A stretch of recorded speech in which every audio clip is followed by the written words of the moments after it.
Oh boy, the age-old question, what is the best beginner bike?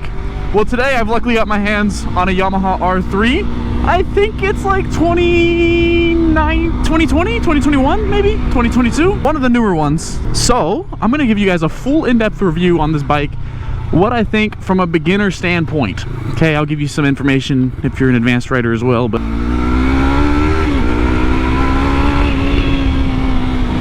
so that was pretty much wide open throttles. One issue, which I will pull over real quick and point out, is the dude who gave me this bike isn't a big fan of maintenance.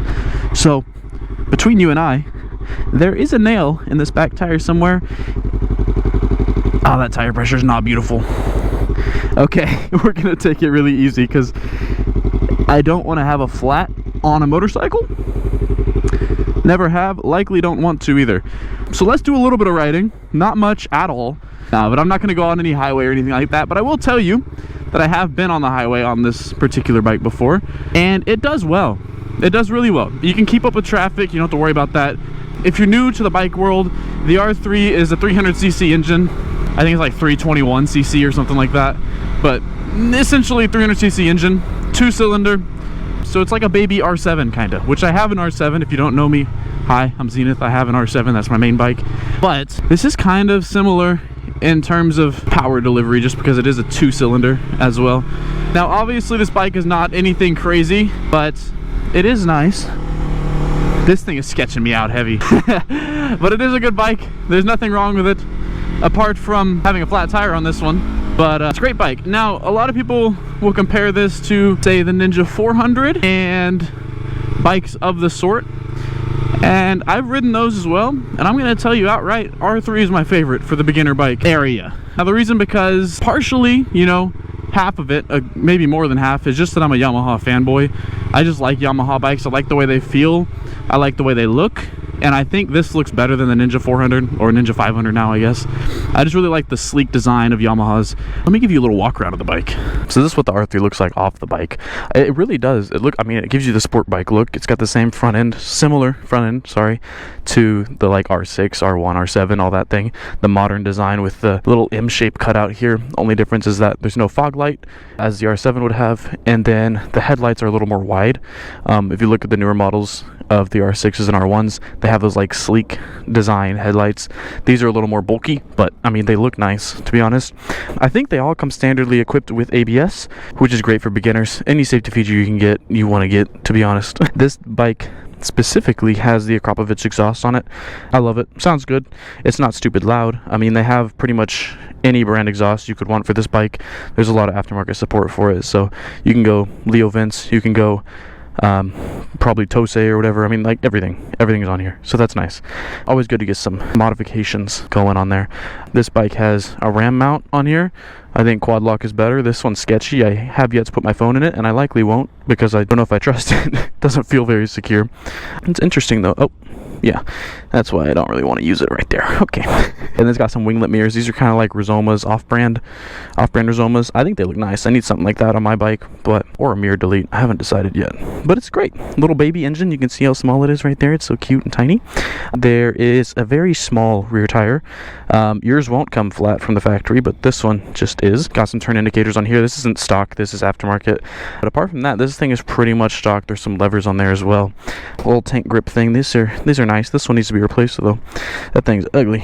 I like to compare the bikes that I ride to my R7 personally. It feels similar, like in terms of like shifting and how the controls feel. Just because it's a cheaper bike, I think these come in at about like $4,000, $4,500 MSRP, which is a pretty good price. And then my R7 is about 10,000 or so, 11,000 maybe. I can't remember the price. Between 9 and 11,000. But this doesn't feel cheaper. Like the throttle looks a little different, but it's just as snappy as my R7 is.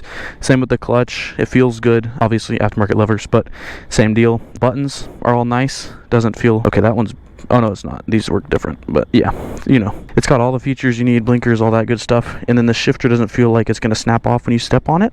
It actually feels like it's going to handle itself quite nicely. So that's always a good deal as well.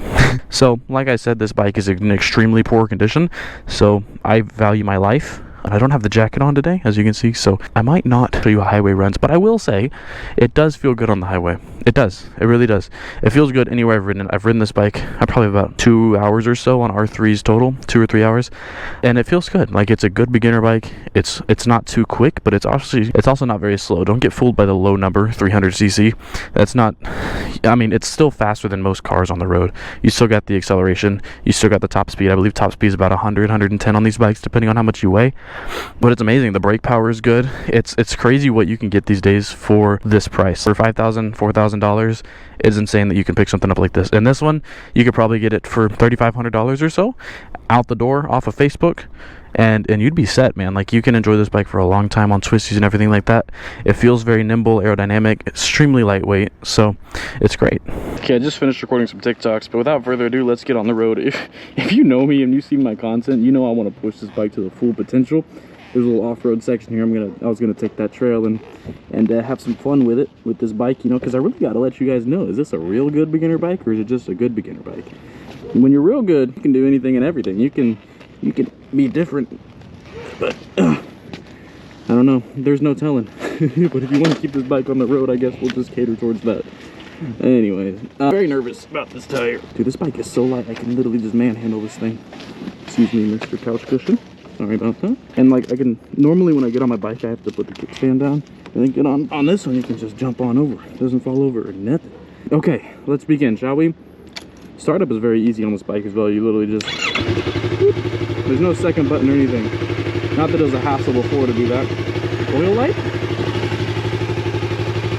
Oh my god, that tire is flattened.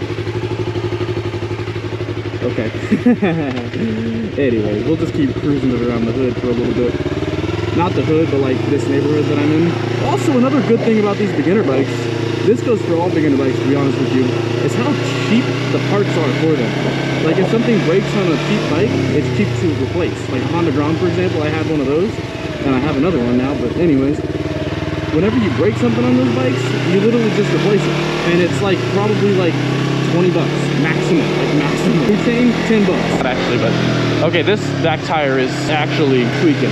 But I need this video out for you guys. People want to know what the best beginner bike is, and your boy's got to put them to the test. Wow, also you can wheelie this bike. I'm not saying you should if you're a beginner, but you could if you want to. If you feel like doing it, freaking do it. Once you get advanced enough, you know? I do have a wheelie tutorial as well, if you want to watch it. But after you learn how to ride, I know how to ride really good. This is sketchy. Do you see the bike bouncing? You probably can't with the GoPro stability, but... And that chain is... Oh, this video is such a fail, but I'm going to post it anyways, because it's kind of funny. But yeah, this also sounds really good. Like, this bike doesn't sound horrible. Yeah, I got to get this thing back. Well, I'm sorry if this is a short video, holy moly. But I've explained all this stuff. Like, I've done the riding before, I just can't show the riding now. I'll post some more riding stuff on Instagram and TikTok on this bike once I get it all fixed up. I guess I should have done that before I recorded videos with it, but I like to live life on the edge a little bit.